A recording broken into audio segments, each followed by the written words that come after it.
কিছু কিছু ভুল আছে বলবো, ঠিক করে নেবেন। হ্যাঁ, দেখি স্ট্যান্ডার্ড ডেভিয়েশন এখানে লেখা আছে হচ্ছে সিগমা স্কয়ার। এটা সিগমা স্কয়ার হয়, এটা শুধু সিগমা হবে। এরকম একটা মার্ক। এটা লেখা আছে, এটা হবে না, শুধু এটা হবে। এটাকে সিগমা বলে, এটা স্ট্যান্ডার্ড ডেভিয়েশনের এটা একটা সিম্বল।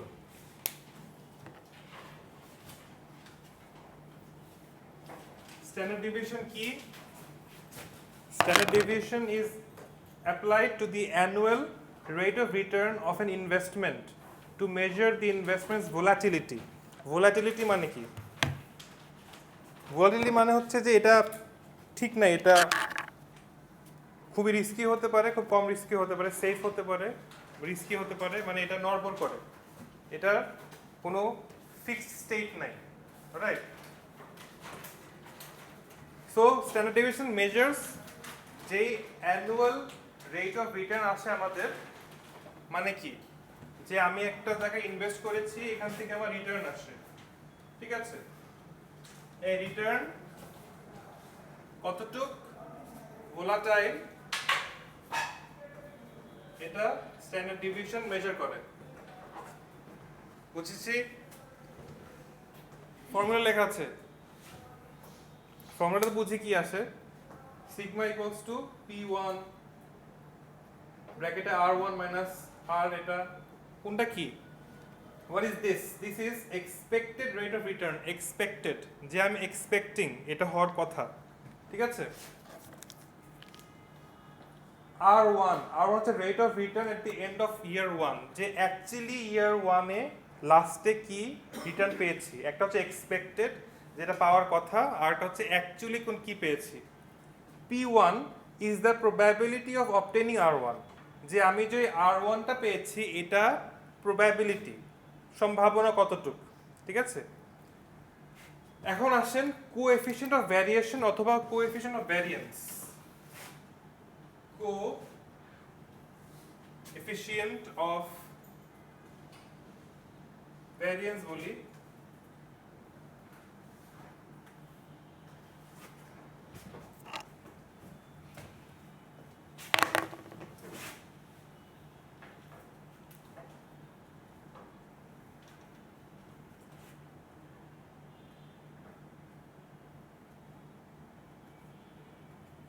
এটার ফর্মুলা কি? স্ট্যান্ডার্ড ডেভিয়েশন অথবা sigma divided by expected rate of return. Expected return. Now, standard deviation versus coefficient of variance অথবা coefficient of variation. যখন আমরা একটা অ্যাসেট নিয়ে অথবা একটা ইনভেস্টমেন্ট নিয়ে কোনো কিছু মেজার করব, এটার ভোলাটিলিটি মেজার করব, তখন আমরা স্ট্যান্ডার্ড ডেভিয়েশন ইউজ করব, রাইট? কিন্তু আমরা যখন অনেকগুলো, আমার পোর্টফোলিওতে অনেকগুলো ইনভেস্টমেন্ট আছে, অনেকগুলো অ্যাসেটস আছে, তখন আমি কোভ্যারিয়েন্স ইউজ করব। As simple as that. কি লেখা? The standard deviation is an absolute measure of risk, absolute measure, while the coefficient of variation is a relative measure. So, in case of unique asset, standard deviation is better than covariance because in such cases calculating CV is not mandatory to measure risk. যেখানে অ্যাসেটটা unique, এটার মতো আর নেই, ঠিক আছে, তখন আমি standard deviation use করব। কিন্তু যখন এরকম অনেক অ্যাসেট আছে, I am dealing with number of assets then or number of investments, I will use covariance. Now, but the coefficient is more useful than standard deviation when using it in terms of more than one investment. The reason being that they have different returns on average, which means the standard deviation may understate the actual risk or overstate depending. Moreover, the coefficient of variation provides a standardized measure of the degree of risk that can be used to compare alternatives. 100 কথার এক কথা, অনেক থাকলে কোভ্যারিয়েন্স, একটা অথবা unique কিছু থাকলে standard deviation, alright? দেখেন এক্সপেক্টেড রিটার্ন অ্যাসেট এ 12%, স্ট্যান্ডার্ড ডেভিয়েশন 3%, তাহলে কোভ্যারিয়েন্স কি, কোএফিশিয়েন্ট অফ ভ্যারিয়েন্স কি আসবে 25%। আপনি আমরা মাত্র কি দেখলাম, এটা formula standard deviation divide by expected return, right? এখানে স্ট্যান্ডার্ড ডেভিয়েশন কি 3% না? 3% মানে কি 0.03, আর এটা কি expected return, expected return is 12%, 12% মানে কি 0.12। এক কথায় 3% ডিভাইড বাই 12% করলে আপনি 25% পাবেন, ক্যালকুলেটর করলে পাবেন। এখানেও asset B standard deviation is 5%, expected return is 15%, 5 divide 15 is 33.33%। সবসময় একটা কথা মনে রাখবেন, আমরা যখন পার্সেন্টে কথা বলি, লেটস সে 50% লিখা, ইফ উই সে 50%, এটা নিউমেরিক ভ্যালু কি উইদাউট পার্সেন্ট 0.5, যদি বলি 5% তাহলে কি 0.05, যদি বলি 12% 0.12। সো এখানে যখন 3% লেখা আছে 0.03, আর যখন 12% লেখা আছে 0.12।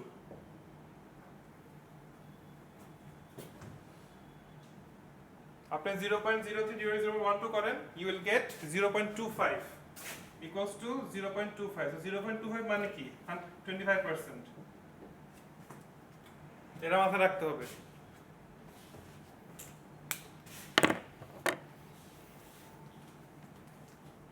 So it is noted that the lower the variation, the better the asset or has less risk. Variation যত কম তত কম risk. Alright? So in the above example, asset A has less risk. Asset A risk less কেন? কারণ 25%. Coefficient of variation is 25% R asset B এর coefficient of variation is 33.33%. তো কম কোনটা? Asset A, মানে asset A is less risky. ওকে? যদি বেশি আসতো risk বেশি, যদি কম আসে risk com. In such cases, coefficient of variation is better than standard deviation to measure risk. In what cases? এই যে এখানে দুইটা, এখানে একটা অ্যাসেট না, এখানে দুইটা অ্যাসেট। সো এখানে আমি coefficient of variation ইউজ করব। Alright? Capital asset pricing model অথবা ক্যাপএম বলি।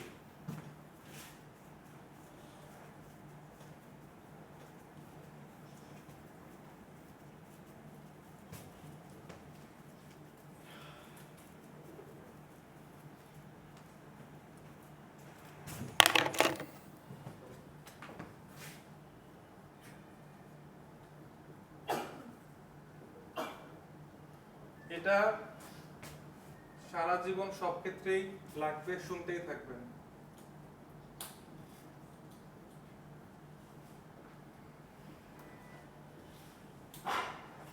ক্যাপিটাল অ্যাসেট প্রাইসিং মডেল কি বলেছে? CAPM is a model that describes the relationship between risks and expected return. Risk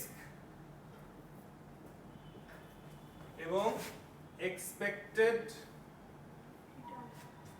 অথবা required return,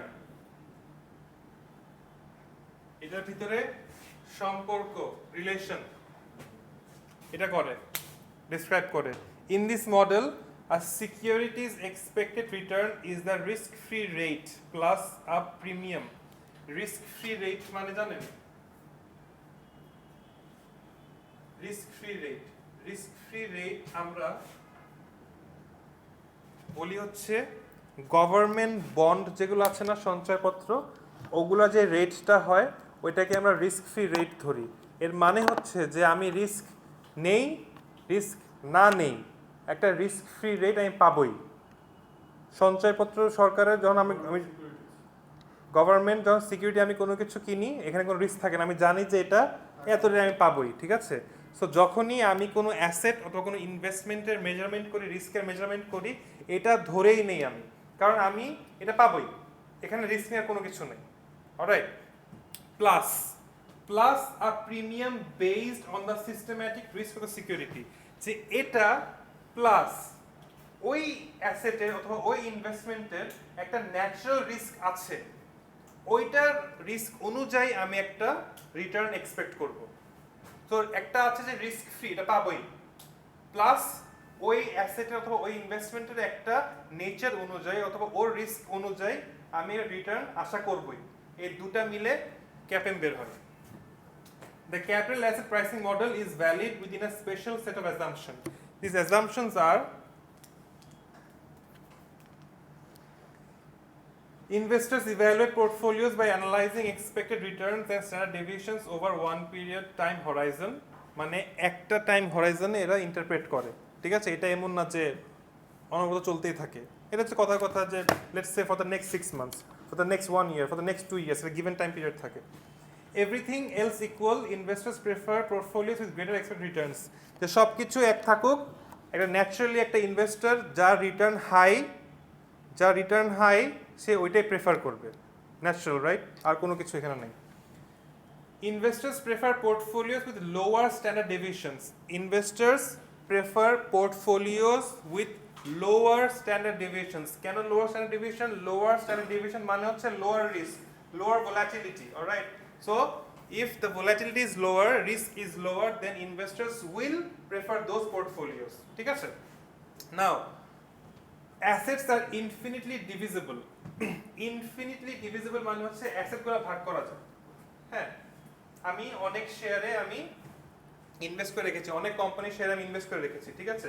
আমি এখন নেক্সট মাসে মনে হচ্ছে যে ঠিক আছে, অথবা আগামী বছর মনে হচ্ছে ঠিক আছে, অলরাইট, আমি এতদিন 1 লাখ শেয়ার হোল্ড করেছি, আমি এটা কমাবো।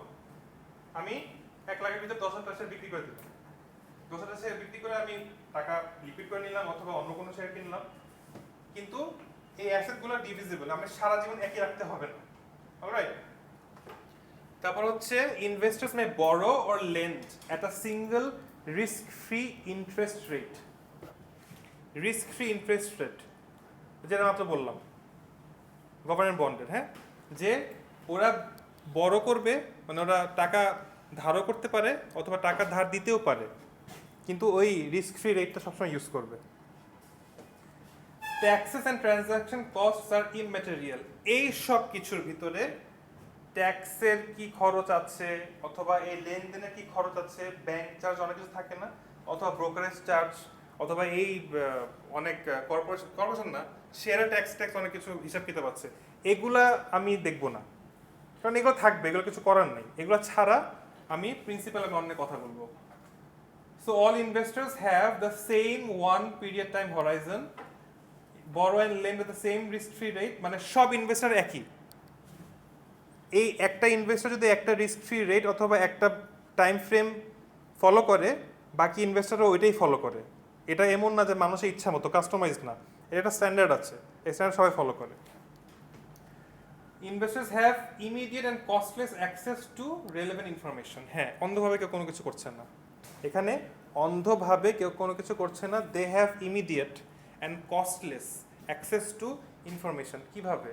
আপনি এই দুনিয়াতে সব কিছু পাচ্ছেন, হ্যাঁ, you can call your broker, অথবা you can go to the company's websites, অথবা you can check the stock exchange, information পাচ্ছেই। এমন না যে আপনি বাসায় বসে কারো আন্ডারে ম্যানিপুলেট হয়ে আপনি ডিল করছেন, টাকা দিচ্ছেন, ইনভেস্ট করছেন, এরকম না। Investors possess homogeneous expectations regarding the expected returns and risks of securities. মানে মোটামুটি সব সিকিউরিটি এবং সব স্টক ওর নেচার অনুযায়ী সে রিটার্ন এক্সপেক্ট করে। এমন না যে ঠিক আছে আমি এটাতে 5% এক্সপেক্ট করছি মানে ওটা তো 5% লাগবে না। ওর যে নেচার, ওর রিস্ক এরকম, ওর এরকম হবে, ঠিক আছে, আচ্ছা ওর যে নেচার, ওর রিস্ক বেশি অথবা রিস্ক কম, তাহলে আমার এটা রিটার্ন বেশি অথবা কম হবে। এগুলো হচ্ছে কিছু বেসিক মেন্টালিটি অথবা বেসিক পলিসি অথবা বেসিক কনসিডারেশনস যেটা ক্যাপএম ইউজ করতে গিয়ে মাথায় রাখতেই হবে। So under capital asset pricing model, এটা হচ্ছে ফর্মুলা এটা হচ্ছে required rate of return, this one is risk free rate, this one is market return on the market portfolio, this is beta. একটু এক্সপ্লেইন করি।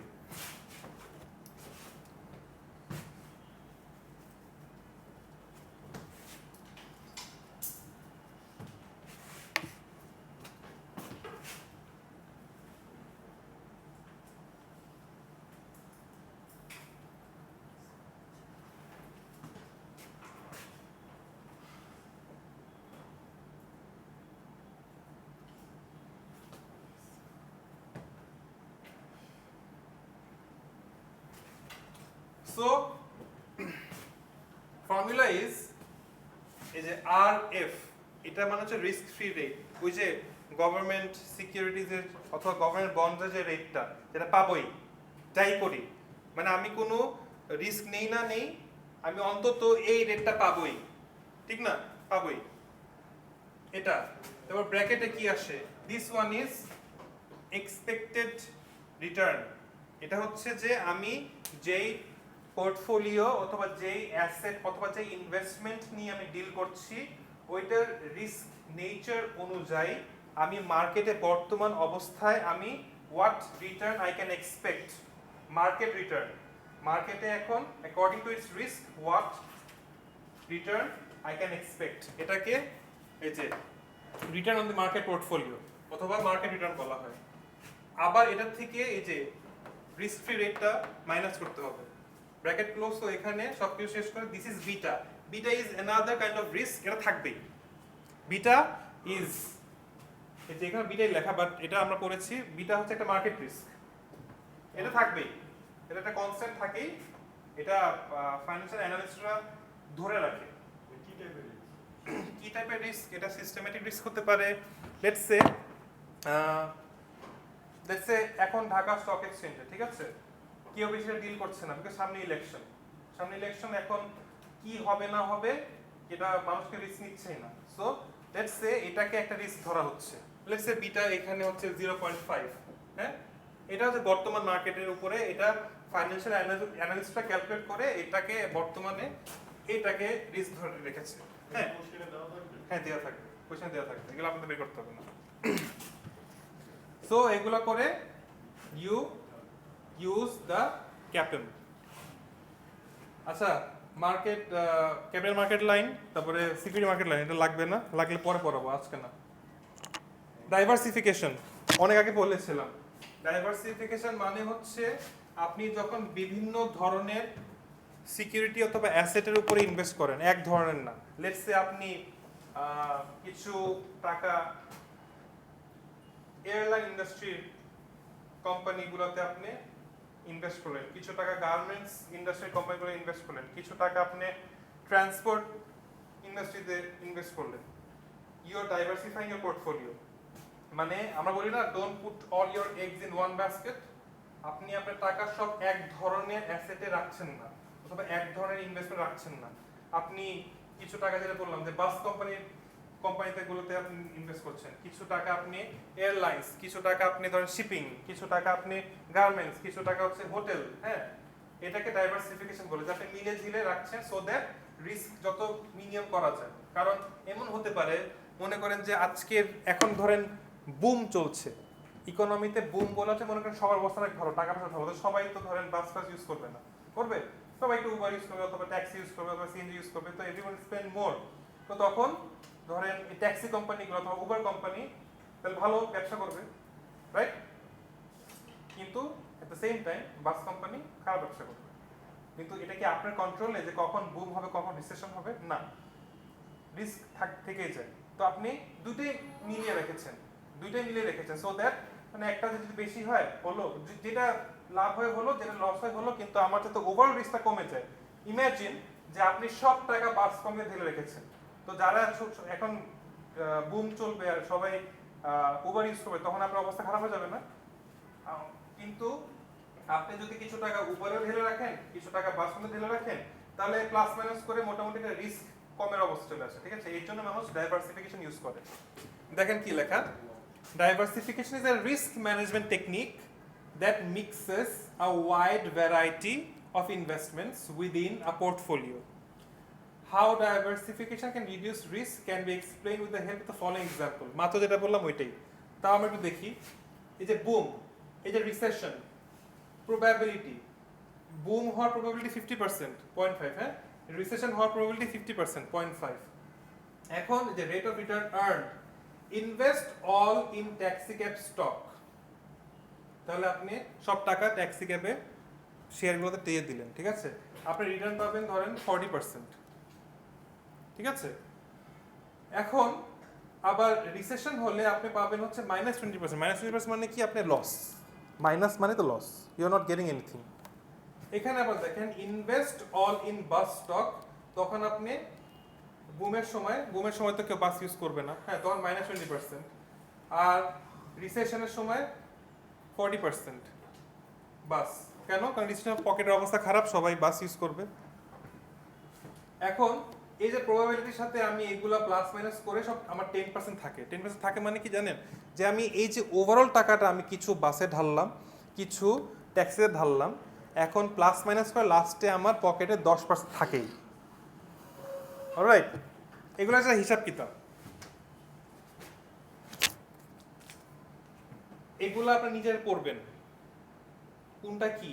Expected price dollar, dollar return, এটা symbol কি? এটা EP. Rate of return R, expected rate of return E R, variance যে sigma square, এটা হচ্ছে ভ্যারিয়েন্সের symbol. Standard deviation শুধু সিগমা। কোএফিশিয়েন্ট অফ ভ্যারিয়েশন অথবা ভ্যারিয়েন্স সিভি। কোভ্যারিয়েন্স এই সিগমা আইএম, এগুলো বেশি একটা ইম্পর্টেন্ট না, এগুলো পড়ানো হবে না। বিটা, ইউনো ক্যাপেল, রিস্ক ফ্রি রেট এটা RF, return on market portfolio অথবা market return RM, required rate of return R. বুঝছি? এগুলা নতুন অথবা এগুলা দেখে মাথা ঘুরাচ্ছে, কিন্তু এটা আস্তে আস্তে ইউজ টু হয়ে যাবেন, so don't be scared of it. Let's do a math.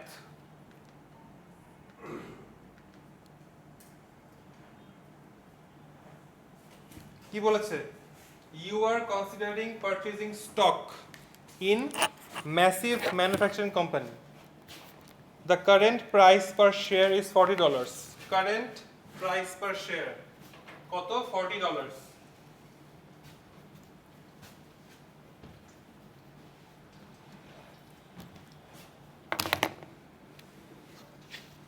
You have the following expectations regarding the price of the stock 1 year from now. No difference are expected.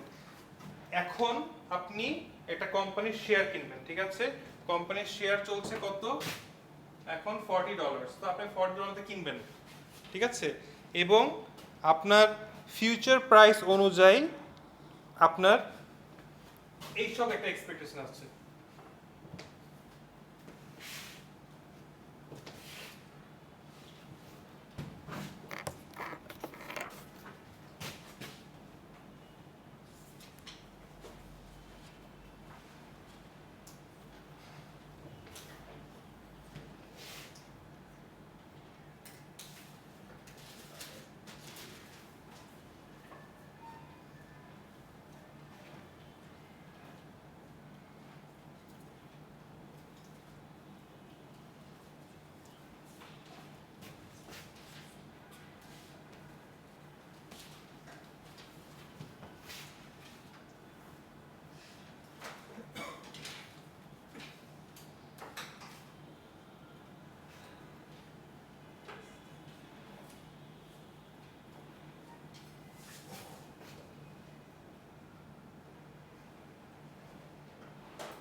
আপনি $40 দিয়ে আজকে যতগুলো শেয়ার কিনেছেন, আপনার expectation 1 বছর পরে কি কি হতে পারে? প্রাইস তো আপ ডাউন হয়। সো আপনি মনে করছেন যে এটার ফিউচার প্রাইস ইট মাইট বি $20, এটা কতটুকু মনে করছেন? 10%, 0.1 probability, alright? It might become $30, you're expecting it 20% or 0.2. It might become $40, এটাও 20%, 0.2. Might become $50, 20%, 60, 20%, 80, 10%. এগুলো হচ্ছে আপনার অ্যাজাম্পশনস অথবা আপনার ক্যালকুলেটেড একটা এক্সপেকটেশন যে 1 বছর পরে এটা হতে পারে। অলরাইট, এখন কোয়েশ্চেনে বলেছে what is the price expected to be 1 year from now? Expected price, ঠিক আছে? এগুলো তো আপনি কয়েকটা এক্সপেকটেশন একসাথে, অলরাইট? তাহলে কি হতে পারে? এক্সপেক্টেড প্রাইসের ফর্মুলা হচ্ছে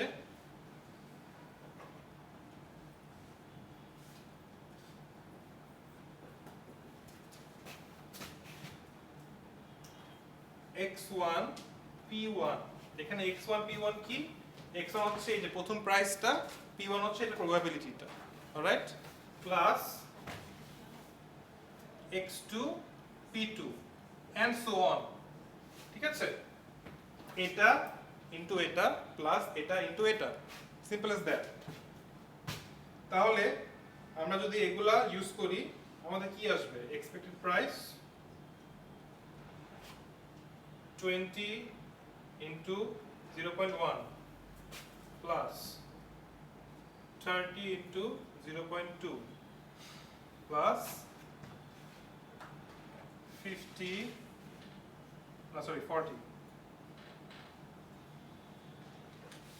40 into 0.2 plus 50 into 0.2, 60 to 0.2 plus 80 into 0.1. Calculate করেন তো কত আসে? 2 into 0.1 কত আসে? 20 টাকার 10% কত? 2। এটা কত? ফিউচার প্রাইস আর ফিউচার প্রবাবিলিটি। এটা হচ্ছে x1, এটা হচ্ছে p1, এটা হচ্ছে x2, এটা হচ্ছে p2। স্যার বাকিগুলো যে ডট ডট দিছেন মানে এন্ড সো অন, যতগুলো থাকবে ওই হিসাবে আপনি করবেন। এটা প্লাস এটা, এটা প্লাস এটা, এরকম।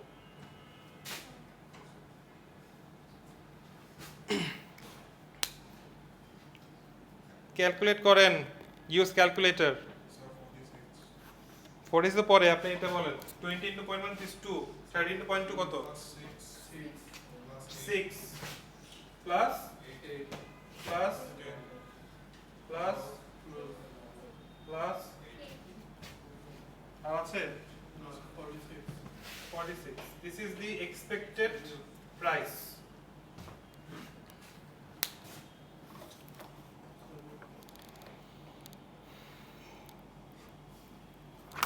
Now, if the price is 46, then what rate of return will you have earned? আমরা rate বলি, when we say rate, what do we actually want? We want a percentage. We want a percentage. তাহলে আপনি যদি এটা পেয়ে থাকেন তাহলে আপনি কত পার্সেন্টেজ রিটার্ন পেলেন? What is the rate of return? এটা বের করতে বলেছে। So very commonly আমরা কি করি যে আমরা যত টাকা লাভ করেছি ডিভাইড বাই যত টাকা দিয়েছি into 100।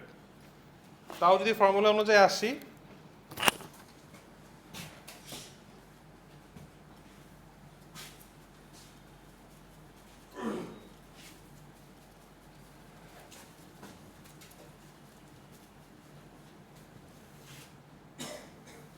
according to the formula,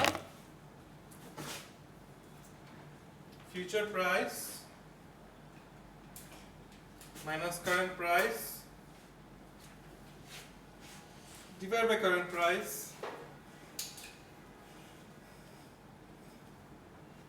into 100. So future price কত? 46, current কত? 40 divided by 40 into 100 কত আসে? হ্যাঁ 15%. Future price minus current price divided by current price into 100.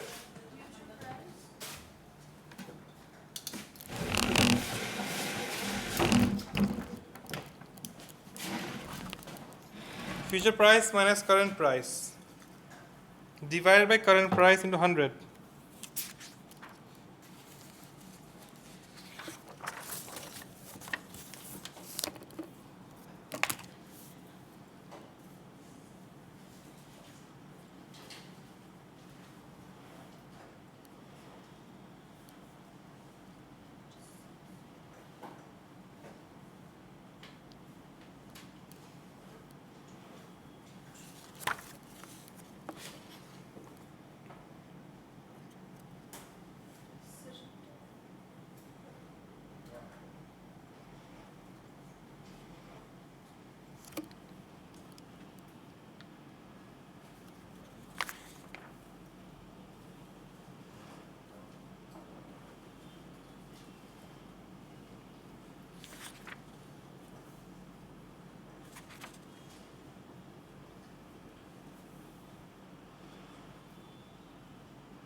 A R B নিয়ে কার কনফিউশন আছেন বলেন।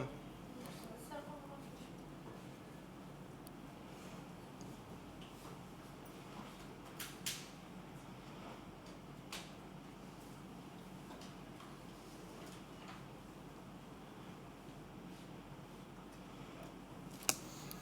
নাম্বার সি তে আসেন। Number C,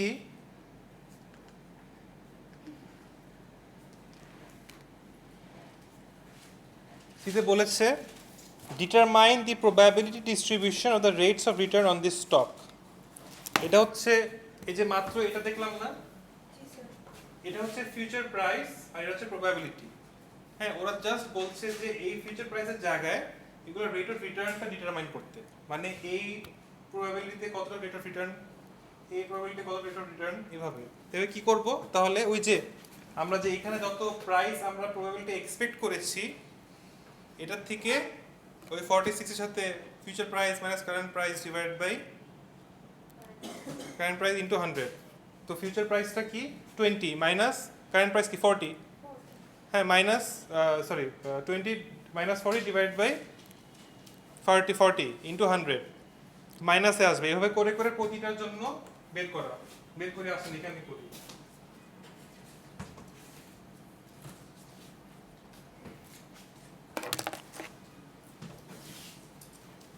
Rate of return for each probability. So current price is 40, তাহলে এটার জন্য কি হবে,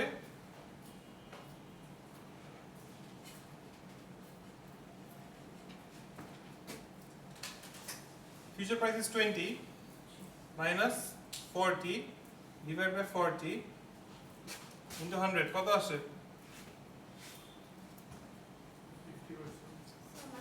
মাইনাস 50%। সো মাইনাস 50% লস অথবা রিটার্ন যেটাই বলেন, এখানে মাইনাস 50% অথবা 0.5, মাইনাস 0.5 বলি।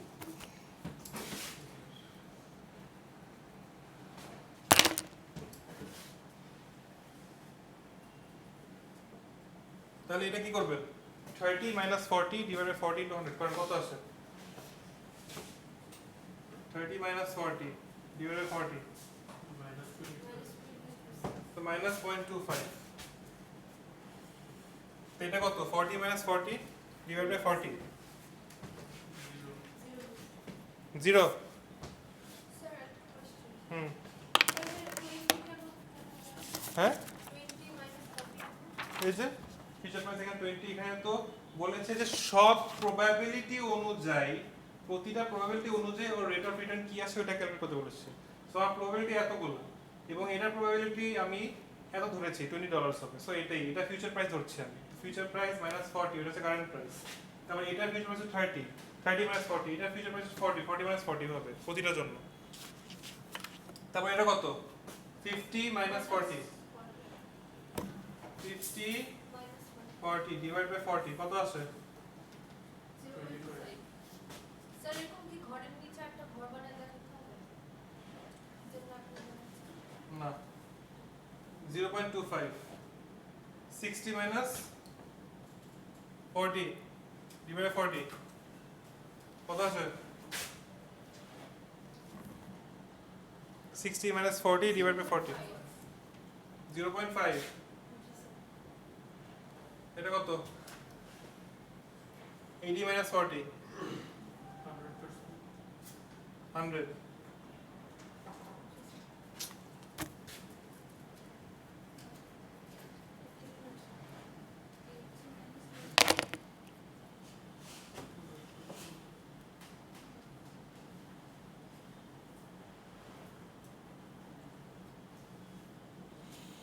নাও আমরা একটু কি বের করেছিলাম এটা আগে, রেট অফ রিটার্ন। দেখেন আমরা একটু ব্যাকে যাই, নাম্বার এ তে কি করেছি, নাম্বার এ তে আমি সব ফিউচার প্রাইস আর প্রবাবিলিটি মিলে একটা এক্সপেক্টেড প্রাইস বের করেছিলাম, রাইট। তারপর কি বের করেছি যে ওই এক্সপেক্টেড প্রাইস যদি আমি পেয়ে থাকি তাহলে আমার রেট অফ রিটার্নটা কি 15% বের হয়েছে, রাইট। এখন যদি এই সবগুলো বের করেছেন না, এগুলো সব যদি আবার ওই যে x1 p1 হিসাবে আপনি মাল্টিপ্লাই করেন প্লাস করেন আপনি 15% পাবেন। ইফ ইউ মাল্টিপ্লাই এটা কত 0.1, এটা কত -0.5 প্লাস 0.2 ইনটু -0.25 এভাবে করে and so on যদি সবই করেন you'll get 15% and that has to be equal.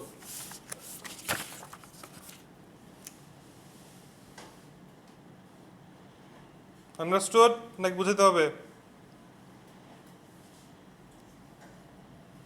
বুঝেন নাই কেউ নাকি? হ্যাঁ, এই মাত্র আমি প্রতিটার জন্য যে রেট অফ রিটার্ন বের করলাম এটা যদি প্রবাবিলিটির সাথে আমি যোগ করি এবং মাল্টিপ্লাই করি এবং সবগুলা অ্যাড করি তাহলে আমি একটু আগে যে রেট অফ রিটার্নটা বের করেছি সিঙ্গেল ওইটাই বের হবে। এটা হচ্ছে একটা ইউনিভার্সাল ফ্যাক্ট, ফর্মুলাজ আমরা ইউজ করি সো দ্যাট এগুলোই প্রুফ হয় ঘুরে ফিরে।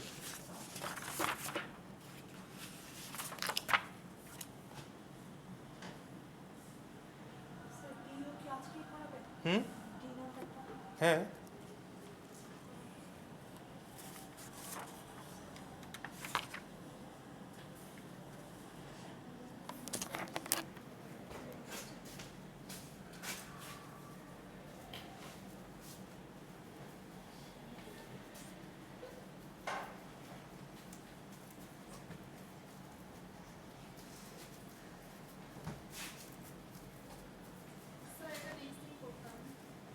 না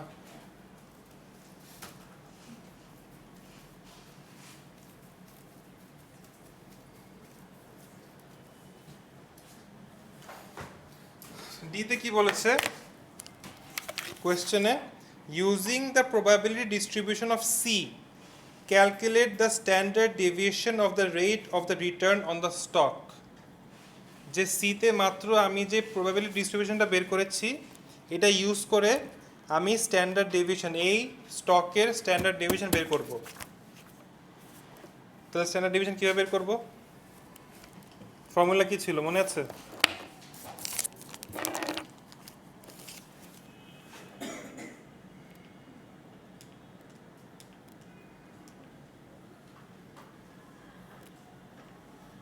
এই যে sigma equals to root over p1 তারপরে r1 মাইনাস r, তো এটা কি এক্সপেক্টেড রেট অফ রিটার্ন, ওটা কি অ্যাকচুয়াল রেট অফ রিটার্ন, আর p1 টা কি প্রবাবিলিটি। এগুলা অলরেডি আমার বের করা হয়ে গিয়েছে মোটামুটি।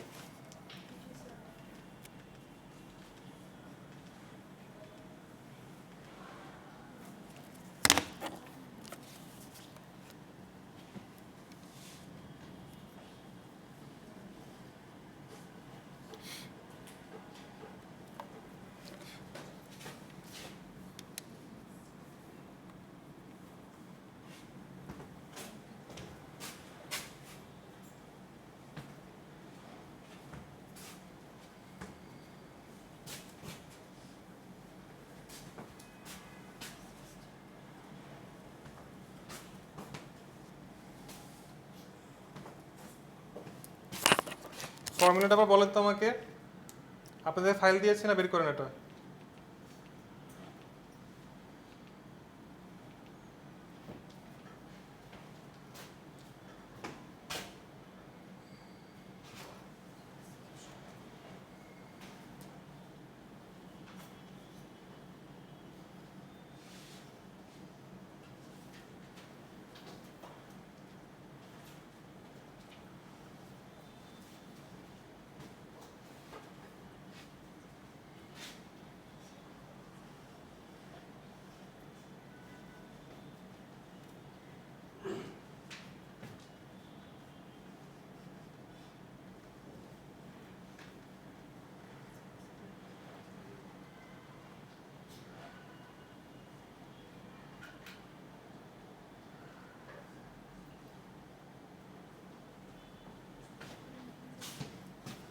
তো ফর্মুলা ছিল রুট ওভার প্রবাবিলিটি ব্র্যাকেটে R1 হচ্ছে ইয়ার 1 এ অ্যাকচুয়ালি যেটা পেয়েছি, আর এটা হচ্ছে এক্সপেক্টেড, ওই যে 15% যেটা বের করেছিলাম ওইটা, এটা সবসময় একই থাকবে।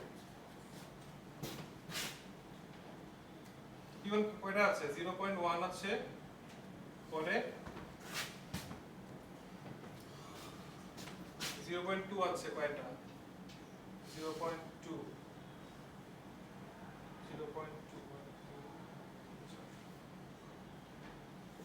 পরে আবার 0.1। সবাই হাতে ক্যালকুলেটর নেবেন।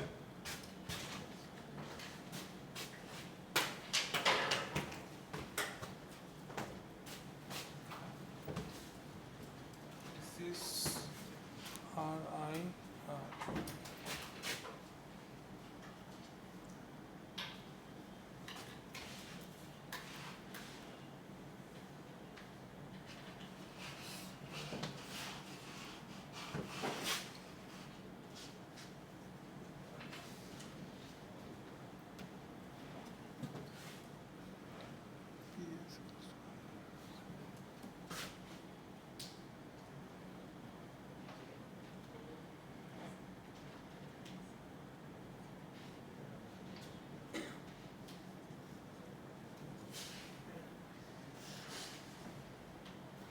একটু আগে যেসব বের করেছি এগুলা কি বলেন? একটু আগে যেসব পার্সেন্টেজ বের করেছি এক একটা, দাঁত বের করে হাসা বন্ধ করেন, আমি কিন্তু মেজাজটা অনেক খারাপ হচ্ছে আমার। ম্যাথ ক্লাস সিরিয়াসলি করবেন না, বের হয়ে যান। মাইনাস মাইনাস 0.15, তারপরে মাইনাস 15 না তো, মাইনাস 50 তো মাইনাস 0.5। আচ্ছা, আর এমনি কি ছিল? 15%, 0.15। তাহলে কত আসছে? এটা এটা কি? this one minus this one, minus 0.5 minus 0.15, কত আসে? 0.65 minus 0.65। তাহলে এটা স্কয়ার কত আসে?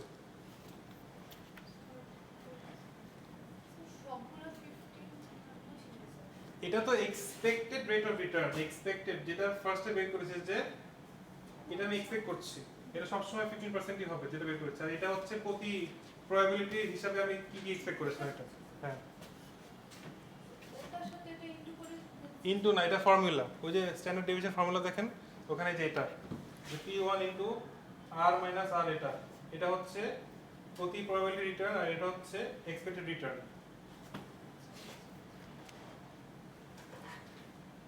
পয়েন্ট 65 স্কোয়ার করেন কত আসে? 0.65 না, আমি তো এখানে সব পার্সেন্টেজ অনুযায়ী আনবো। তাহলে এটা মাইনাস 50% হবে, এটা হচ্ছে 15% হবে, এটা হচ্ছে মাইনাস 65। হ্যাঁ, তাহলে 65 স্কোয়ার। হ্যাঁ, স্যার একটা ক্যালকুলেশন কোনটা? মাইনাস 65 কিভাবে আসলো সেটা? this one minus this one, minus 50 minus 15, এই যে এটা করছি, এই যে মাইনাস মাইনাস, আচ্ছা এখন কি প্লাস ধরে স্কয়ার করব? মাইনাস স্কোয়ার করলে প্লাস হয়ে যায়। মাইনাস 65 স্কোয়ার কত? 4225। 4225। তাহলে 4225, এখন এটাতে আসি, তাহলে আমি এটা বের করলাম, তার মানে এটা কত? 0.1। তা 4225 ইনটু 0.1 কত আসে? ইনটু 0.1, হ্যাঁ, 422.5। 0.5। তাহলে এটাও আসি, এটাতে কত ছিল? মাইনাস 25। তাহলে এটা 15, তো মাইনাস 25 মাইনাস 15 কত আসে?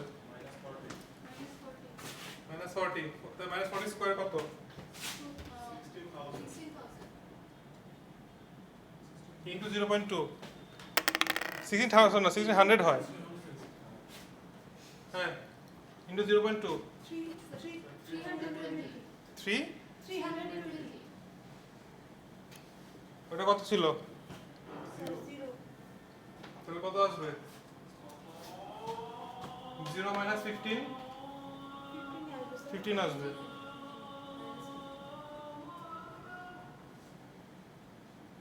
কত আসে?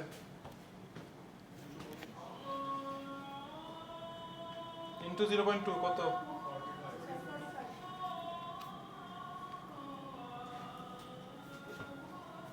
25 স্যার। এটা তো পজিটিভ না? 25 minus 15 কত? 20 10 10 স্যার। 10 স্কয়ার কত? 100 100 ইন্টু 0.2 কত? 20 তারপর হচ্ছে 50 50 minus 15 কত? 35 স্কয়ার 1000 না স্যার। নাম্বারগুলো বলেন। 12 স্যার 25 12 25 1225 ইন্টু 0.2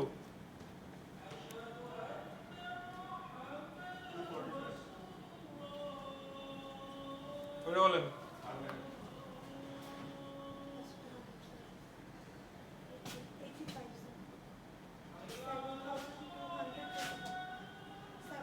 7225 স্যার।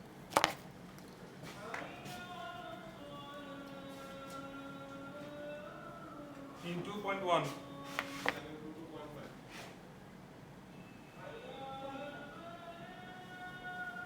এগুলো সব অ্যাড করেন, এই যেগুলো সব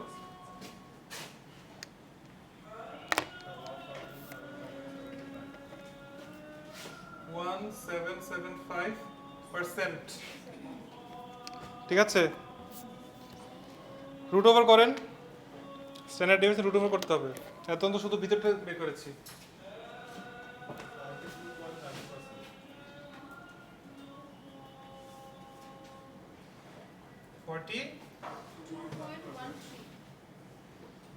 42.13। আচ্ছা, তো এটা হচ্ছে স্ট্যান্ডার্ড ডেভিয়েশন। তাহলে coefficient of variance, coefficient of covariance, coefficient of variance কত? কোএফিসিয়েন্ট অফ ভ্যারিয়েন্স ছিল হচ্ছে standard deviation divided by expected return. তো এক্সপেক্টেড রিটার্ন কত? 15%। তাহলে 42.13% ডিভাইডেড বাই 15% কত কত আসে? তো স্ট্যান্ডার্ড ডেভিয়েশন ইজ 42.13 আর কোভ্যারিয়েন্স স্কয়ার হচ্ছে 2.81। হলো? Yes, sir. শেষ।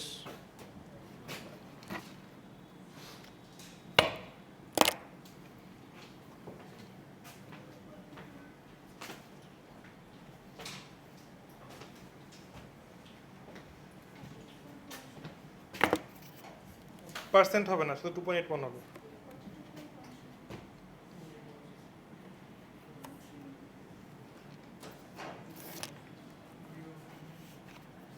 ম্যাথগুলো এরকমই, it's long but it's very easy.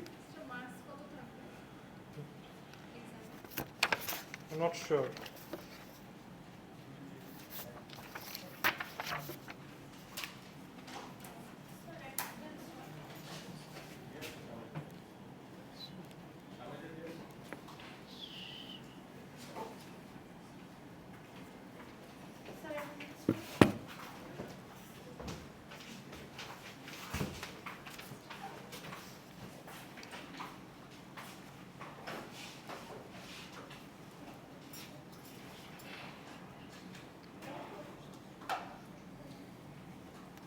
এই সবাই লিখেছে?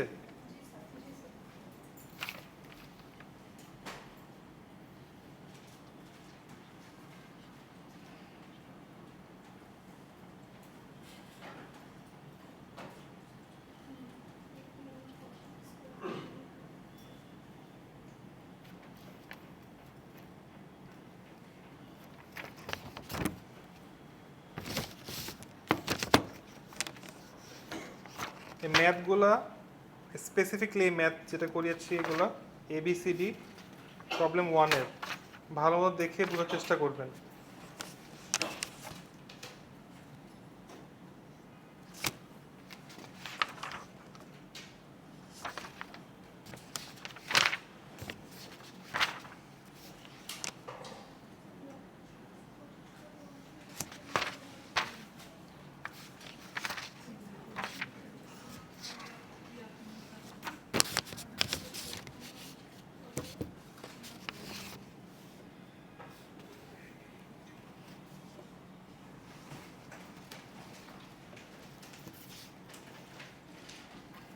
প্রবাবলি নেক্সট উইকে কুইজ নিব একটা।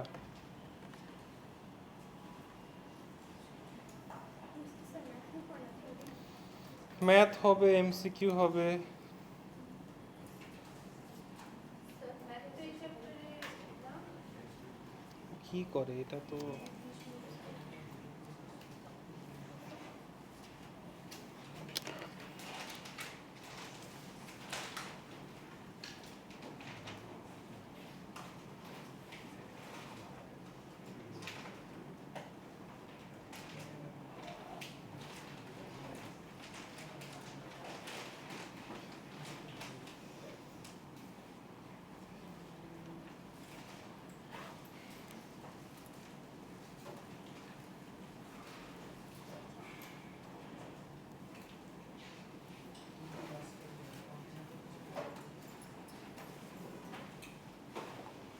কালে কয়টায় ক্লাস?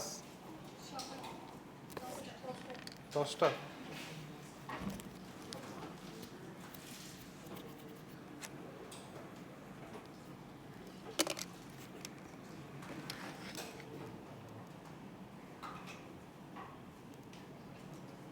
আমি জানি আজকে অনেকের উপর দিয়ে এটা কি মাথার উপরে গিয়েছে, অনেকে বোঝেন নাই, because it might be new to you. আমি জানি না এর আগে এগুলো করেছেন না কিনা, ধরে নিচ্ছে করেন নাই। You'll get used to it, ফার্স্টে একটু এরকম লাগবে। You'll get used to the terms, expect return কাকে বলে, রিকোয়ার্ড রিটার্ন কাকে বলে, ঠিক আছে, probability, risk free rate, market rate, এগুলো আস্তে আস্তে you'll get familiar with the jargon. Once you get familiar, এগুলো এখন ব্যাপার না, ফার্স্টে একটু অ্যাডজাস্ট করতে টাইম লাগে। হ্যাঁ, এক্সামে কি এমন টাইপের অঙ্ক থাকবে? এক্সাম এমনটা ব্যবহার থাকবে। Alright, see you next class.